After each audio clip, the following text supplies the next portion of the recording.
नमस्कार मित्रों, Charles town से जोहानिसबर्ग एकन नंबर 8 टास्क दूसरा टास्क।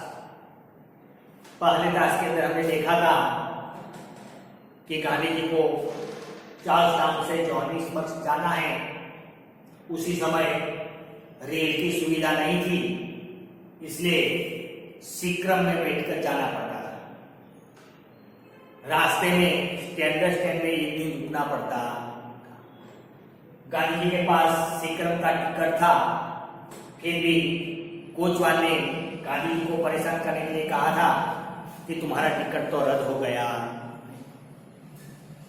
फिर गांधी जी कहते कि कैसे रद्द हो सकता है। समझौते के बाद सीक्रम में बैठने के लिए उसे कहा गया, लेकिन गांधी जी की जगह सीक्रम के अंदर थी। लेकिन यह कोचवान के साथ जो दूसरा पूरा मुखिया था, वह कोचवान के बगल में दाएं बाएं बैठता था।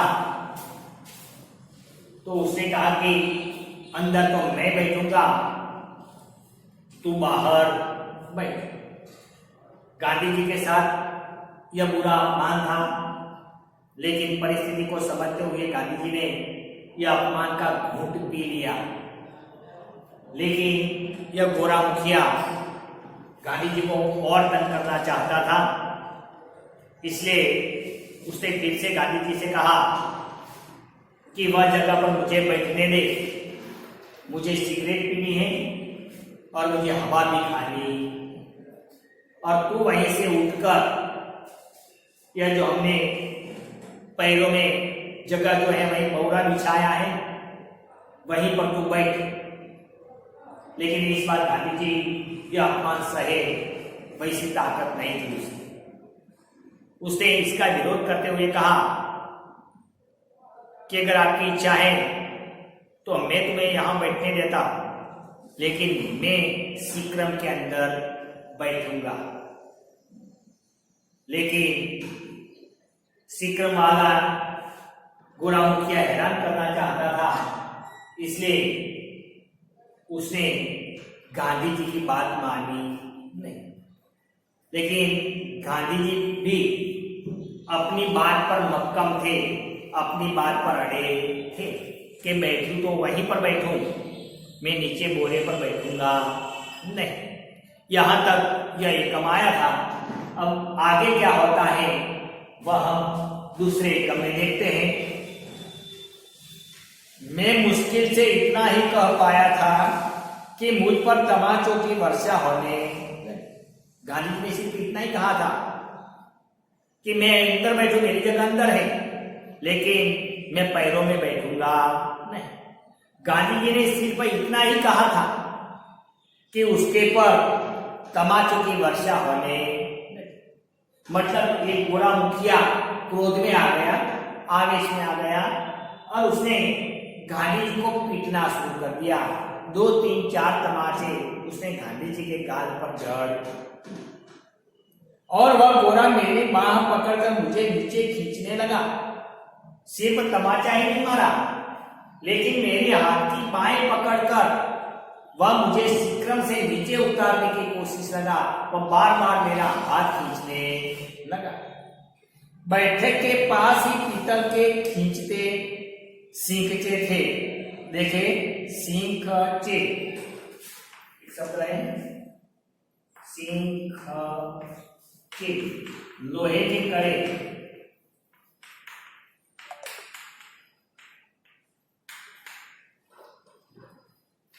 बैठक के पास ही पीतल के सींकचे थे, लोहे के कड़े, इसके ऊपर पीतल लगा दिया गया हो या पीतल के कड़े।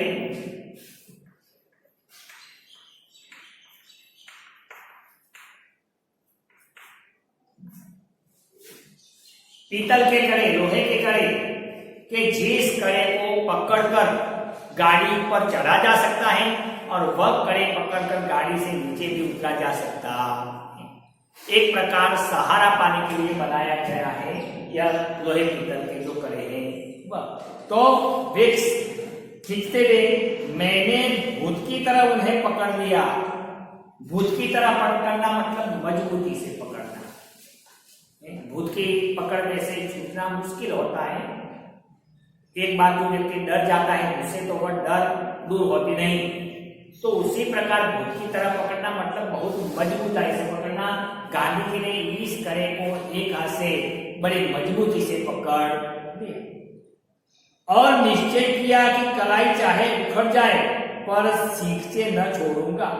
कलाई तो ये हथेली और पांचे के बीच का भाग, ये हथेली और ये पहुंचा, इसके बीच का जो भाग है, हम जहां घड़ी पहनते हैं, स्त्रियां जो कंगन पहनती हैं, वह पहुंचा, वह कलाई।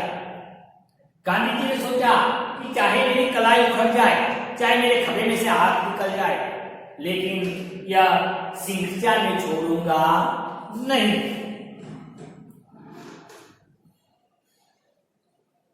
मुझ पर जो बीत रही थी उसे अंदर बैठे हुए यात्री देख रहे थे।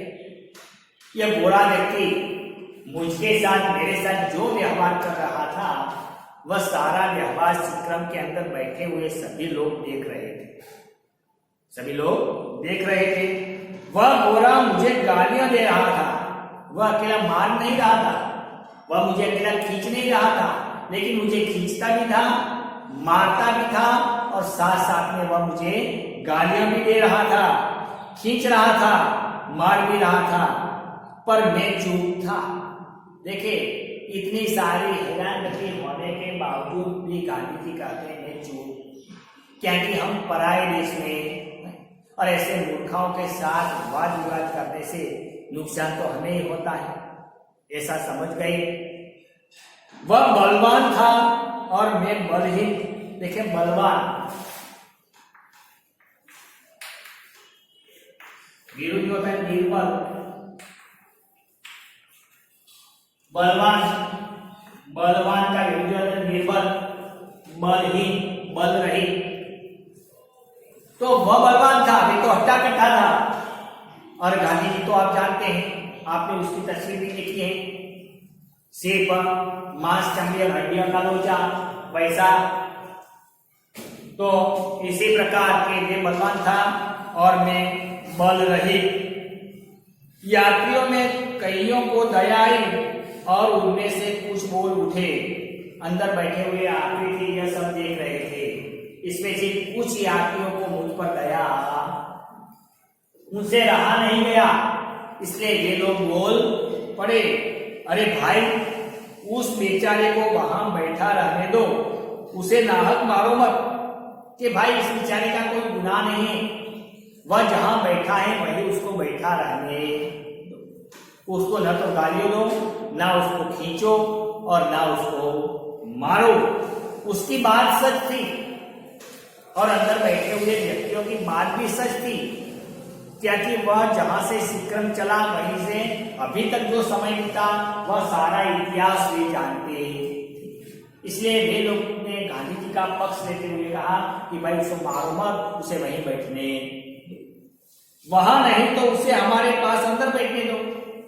अगर आपको वहीं बैठना है, सिगरेट पीना है, हवा खाना है, अगर आपको वहीं बैठना है तो तुम वहीं बैठो और इसे तुम हमारे पास बैठने दो, इसे अंदर आने दो। गोरे ने कहा, हरगिज नहीं, हरगिज, किसी भी हालत में नहीं।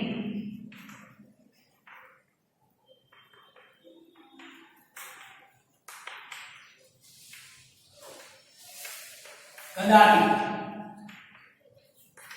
कि किसी भी हालत में कदापि मैं उसको न तो अंदर बैठने दूंगा, न यही सीट पर। उसको बैठना है तो वह पैरों के नीचे बैठे। पर थोड़ा शर्मिंदा वह जरूर हुआ। यह यात्रियों की बातों से उसने मारना बंद कर दिया, मुझे खींचना बंद कर दिया, गालियां देना भी बंद कर दिया। वह थोड़ा शर्मिंदा बना। अतएव उसने मुझे मारना बंद कर दिया और मेरे बाण छोड़ दी। एक यात्रियों की बात सुनकर मारना, पीटना, खींचना, गालियां देना बंद कर दिया और मेरी बाह भी उसने छोड़। 2-4 गालियों तो ज्यादा दी, पर एक हॉटे टाइम नौकर दूसरी तरफ बैठा था, उसने अपने पैरों के सामने बैठक खुद बाहर बैठा। देखिए, उसने 2-4 गालियां तो दी, लेकिन एक व्यक्ति हॉटेंटाट मतलब दक्षिण अफ्रीका की भाषा बोलने वाला व्यक्ति। तो एक ऐसे दक्षिण अफ्रीका की भाषा बोलने वाला व्यक्ति जो था, वह सिक्रम की दूसरी सीट में बैठा था बगल में। वह नीचे बैठा और उसने कहा कि लो मैं यहां बैठता हूं, तुम यहां बैठ जाओ। सीटी बजी, सिक्रम चली। अब दूसरा व्यक्ति नीचे बैठा और गांधी जी उसकी सीट पर बैठे। फिर सिक्रम चली। मेरी छाती तो धड़क ही रही थी। मुझे शक हो रहा था कि मैं जिंदा मुकाम पर पहुंच सकूंगा या नहीं। छाती धड़कना, डर लगना। गांधी जी कहते हैं कि मेरी छाती धड़क रही थी। मुझे डर भी लग रहा था कि शायद मैं जिंदा वही स्थान पर जा सकूंगा या नहीं। मुझे जिस मुकाम पर जाना है वह मुकाम पर मैं जिंदा पहुंचूंगा या नहीं। ना जाने यह गोरा मुखिया रास्ते में मेरे साथ क्या क्या व्यवहार करेगा। तो यही एक प्रकार का डर इसके अंदर समा गया था गांधी जी के अंदर। वह गोरा मेरी ओर बराबर घूरता हुआ ही देख रहा था। तो वह गोरा मेरी ओर घूरता था। घूरना मतलब आंखें गड़ाकर देखना। मेरे सामने आंखें निकालकर क्रोध भरी दृष्टि से मेरी और घुरकिया कर रहा था, घूरता था। अंगुली दिखाकर बड़बड़ा रहा था, बड़बड़ करना, मन में ही मन में गालियां देना और मुझे बार बार अंगुली दिखाकर मेरे सामने बड़बड़ा रहा। याद रख, क्या याद रख, स्टैंड पहुंचने दे, फिर तुझे मजा चखाऊंगा। इस गोरे मुखी ने अंगुली दिखाकर क्या कहा कि आगे चल, गाड़ी को स्टैंड पहुंचने दे, देख वहीं जाकर मैं तुझे कैसी मजा चखाता। मजा चखाना मतलब मारना, एक मुहावरा। मजा चखाना मतलब मारना, पीटना। मैं तो गूंगा ही बैठा रहा। गूंगा मतलब बिल्कुल बोलना नहीं। गांधी जी ये सब बातें सुन रहे थे, लेकिन सामने कोई प्रत्युत्तर दे रहे नहीं और भगवान से अपनी रक्षा के लिए प्रार्थना करता रहा। और वह बार बार भगवान से प्रार्थना करते रहते थे कि हे भगवान, ऐसे जालिम के हाथों से आप मुझे बचा ना, मुझे सही सलामत जो हदीस पर पहुंचा देना। तो बार बार गांधी जी जो हाथ जोड़ के मन ही मन भगवान से प्रार्थना कर रहे। तो इसी प्रकार एक गोरा मुखिया गांधी जी के साथ अमानुषी बर्ताव कर रहा। देखिए आगे, रात हुई, स्टैंड पहुंचे। अब रात हो गई, शाम हो गई और शाम के समय यह गाड़ी कहां पहुंची? स्टैंड पहुंची, जहां एक रात रुकना होता। कई हिंदुस्तानी चेहरे दिखाई दिए। स्टैंड के स्टेशन पर जाकर देखे तो कई हिंदुस्तानी चेहरे, मतलब भारतीय लोग जो अफ्रीका में रहते थे, वे लोग वहीं गांधी जी को मिलने के लिए, गांधी जी को लेने के लिए आए थे। इसलिए गांधी जी ने ऐसे मुस्कुराते हुए भारतीय चेहरे देखे। मुझे कुछ तसल्ली हुई। देखिए तसल्ली शब्द है,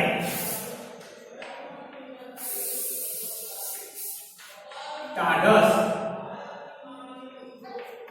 शांति, गुजराती में आश्वासन। गांधी जी ने उन मुस्कुराते हुए भारतीयों के चेहरे देखे तो गांधी जी को टाढ़स, मंदी, शांति हुई। उसके अंदर जो डर था ने, वह डर थोड़ा दूर। नीचे उतरते ही हिंदुस्तानी भाइयों ने कहा कि हम आपको ईसा शेख की दुकान पर ले जाने के लिए खड़े हैं। जब गांधी जी सिक्रम से नीचे उतरे तो यह भारतीयों ने गांधी जी से कहा कि हम आपको ईसा सेठ की दुकान पर ले जाने के लिए आए हैं। ईसा सेठ वह अफ्रीका में एक भारतीय है, लेकिन प्रतिष्ठित व्यक्ति है।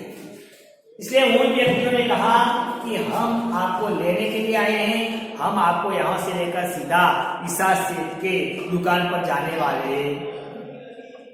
हमें राजा अब्दुल्ला का तार मिला है। सेठ अब्दुल्ला ने भी यहाँ स्टैंड में भी यहाँ तार बेच रखा है, इसलिए वे लोग यहाँ लेने के लिए आए थे। मैं बहुत खुश हुआ, गांधी जी बहुत खुश हुए। मन में जो डर था वह निकल गया, क्या कि अपने लोग कुछ ले गए। उनके साथ ईसा हाजी शुमार की दुकान पर पहुंचा। ये भारतीयों के साथ गांधी जी ईसा हाजी शुमार की दुकान पर पहुंच गए। सेठ और उनके मुनीम गुमास्तों ने मुझे चारों ओर से घेर लिया। सेठ उसके मुनीम जी वे सभी खुश हो गए मुझे देखकर, और उन लोगों ने मुझे चारों ओर से घेर लिया। मैंने अपनी बीती सुनाई। बीती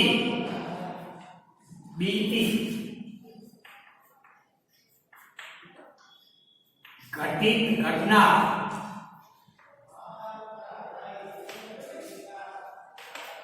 गांधी जी के साथ रास्ते में जो घटना हुई थी वह घटना आज से तक पूरी की पूरी वैसी की वैसी गांधी जी ने उस लोगों को सुनाई। वे बहुत दुखी हुए।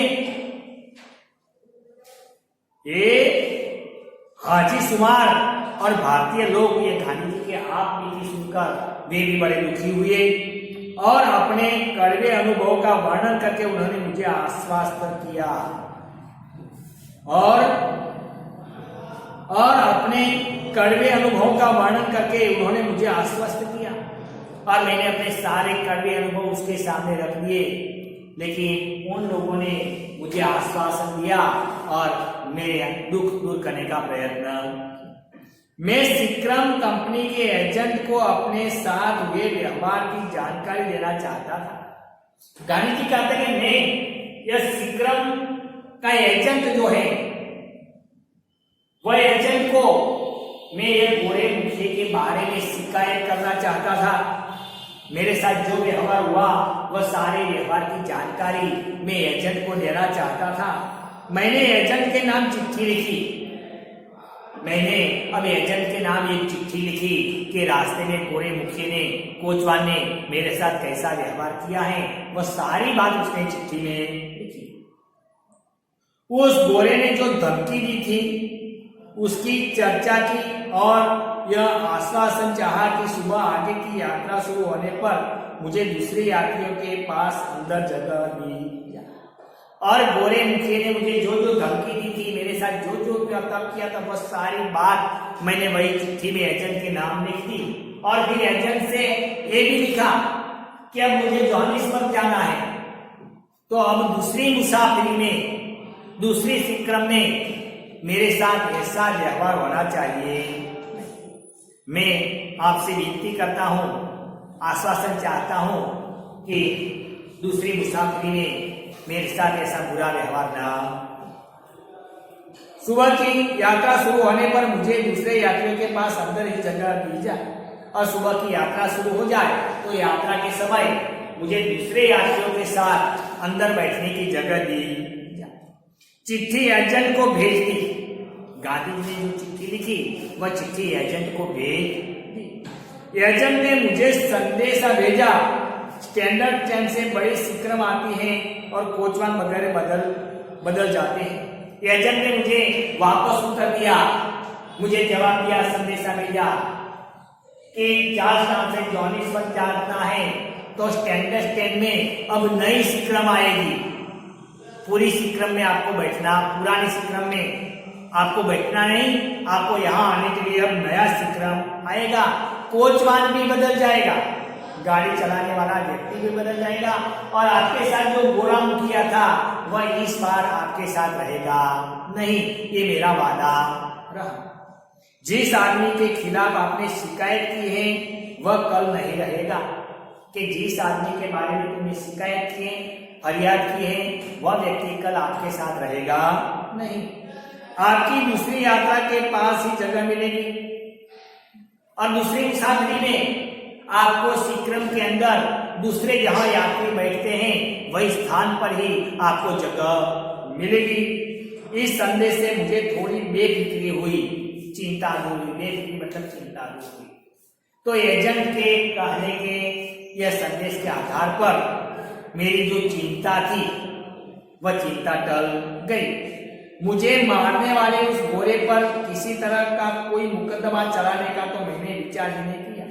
मैं बैरिस्टर था, मैं वकील था, मैं चाहता तो मैं इस गोरे पर फरियाद भी कर सकता था, मुकदमा भी चला सकता था, लेकिन मैंने उस गोरे मुखिया पर मुकदमा चलाने का मन में विचार भी किया नहीं। मैंने बिल्कुल सोच विचार किया नहीं। इसलिए मार का यह प्रकरण यही समाप्त हो गया। इसलिए मेरे साथ जो व्यवहार हुआ था वह व्यवहार यही समाप्त हो गया। सवेरे ईसा सेठ के लोग मुझे सीक्रम पर ले गए। सुबह हुई, अब ईसा सेठ की दुकान पर गए थे रात रहने के लिए। अब जोहानिसबर्ग जाना है, नई सीक्रम आने वाली है, इसलिए ये ईसा सेठ के लोग मुझे सीक्रम पर ले गए। मुझे मुनासिब जगह मिली। क्या? उचित। मुनासिब मतलब उचित।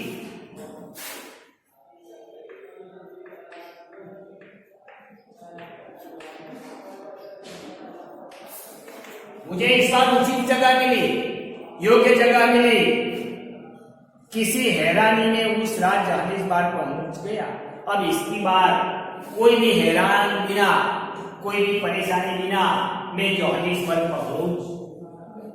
तो इस प्रकार अफ्रीका में या सीक्रम में गांधी जी के साथ ये अफ्रीकन लोगों ने किस प्रकार का व्यवहार किया है वह गांधी जी ने अपनी आत्मकथा, गांधी जी की आत्मकथा सत्य के प्रयोग के अंदर यह एकम दिया गया है।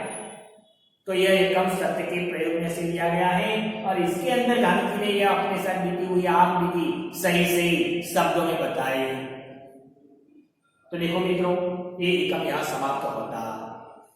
देखिए इसका थोड़ा स्वाध्याय है, हम विकल्प है, एक वाक्य के प्रश्नोत्तर है, हम इसके उत्तर सही देखते हैं। देखें तो सीक्रम किससे चलती थी? देखिए क्या सीक्रम किससे चलती थी? तो बैलों से, घोड़ों से, ऊंटों से कि गुलामों से? तो इसका जवाब है घोड़ों से चलती थी। दूसरा है गांधी जी को सीक्रम में कहां बैठाया गया? तो यात्रियों के पास, गोरों के पैरों में, कोचवान के बगल में या सबके पीछे? तो इसका उत्तर है कोचवान की बगल में। गोरा मुखिया बाहर निकलकर क्या करना चाहता था? देखिए विकल्प इसके हैं, पानी पीना चाहता था, गांधी जी से झगड़ना चाहता था, कॉफी पीना चाहता था, सिगरेट पीना चाहता था। तो सही उत्तर से मैं सिगरेट पीना चाहता। गांधी जी भगवान से क्या प्रार्थना करते हैं? रक्षा के लिए, जोहानिसबर्ग पहुंचने के लिए, स्वतंत्रता के लिए या देशवासियों के हक के लिए? तो अपनी रक्षा के लिए वह भगवान से प्रार्थना करते हैं।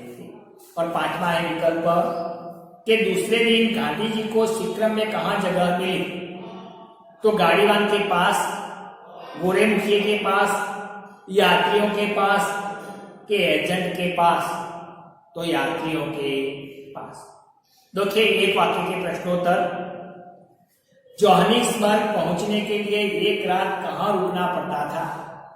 तो जोहानिसबर्ग पहुंचने के लिए एक रात स्टैंड में रुकना पड़ता। अब्दुल्ला शेख ने किसे तार भेजा था? तो अब्दुल्ला शेख ने चार्ल्स टाउन के या सीक्रम के मालिक को तार भेजा था या कोचवान को तार भेजा। गांधी जी ने किससे अन्याय माना? तो गांधी जी की जगह सीक्रम के अंदर थी, लेकिन उसको कोचवान के बगल में बैठाया। इस बात को गांधी जी ने अन्याय माना। गोरा अंगुली दिखाकर क्या बड़बड़ा रहा था? तो गोरा अंगुली दिखाकर बड़बड़ा रहा था कि स्टैंडर्ड स्टैंड पहुंचने दे, मैं तुझे कैसे मजा चखाता।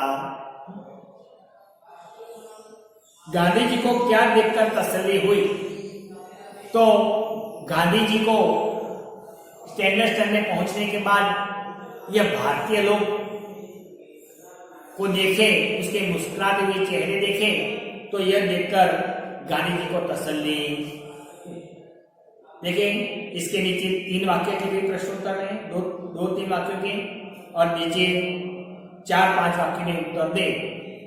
तो ये पूरा स्वाध्याय आप अपनी नोटबुक में सही अक्षरों में, सही उत्तर में यह पूरा वाक्य, यह पूरा स्वाध्याय लिखे।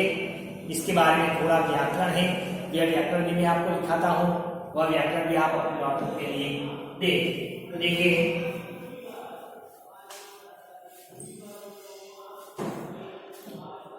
समानार्थी शब्द,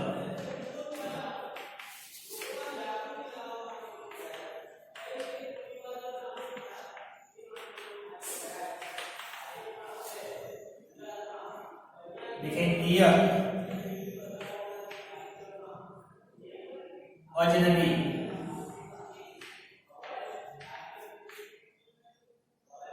तकरार,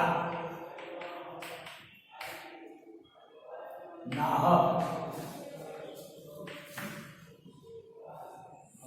तसल्ली। इसके समानार्थी शब्द लिखना है, विरुद्धार्थी शब्द लिखिए।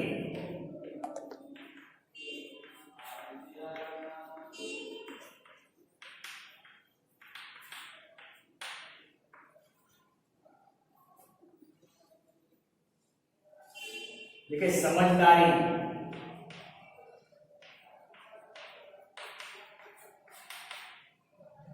शर्मिंदा,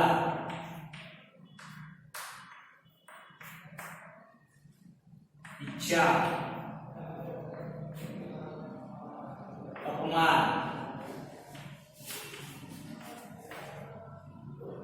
आश्वासन।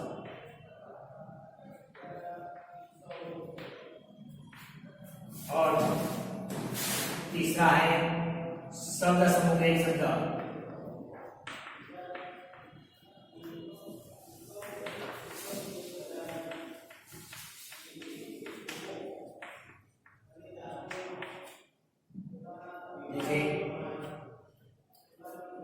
जिसे जान पहचान ना हो।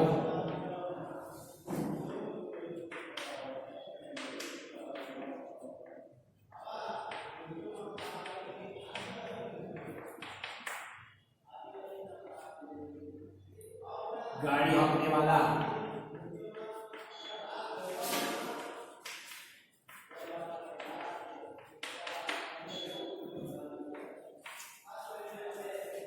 जिसे आश्वासन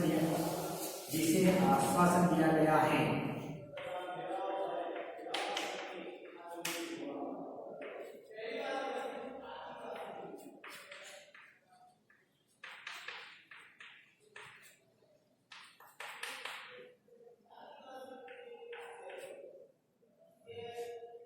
जो उपयोग के लिए लायक न हो।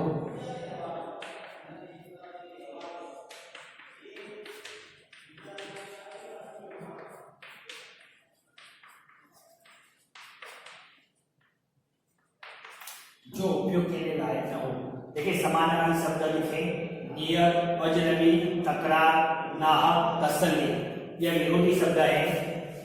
समझदारी, शर्मिंदा, इच्छा, अपमान, आश्वस्त। और इस शब्द समूह में एक शब्द लेना है जिससे जान पहचान न हो, गाड़ी हाँकने वाला, जिसे आश्वासन दिया गया हो, और जो उपयोग के लिए लायक न हो। तो इसके सही उत्तर आप अपने नोटबुक में लिख ले। Thank you. आभार।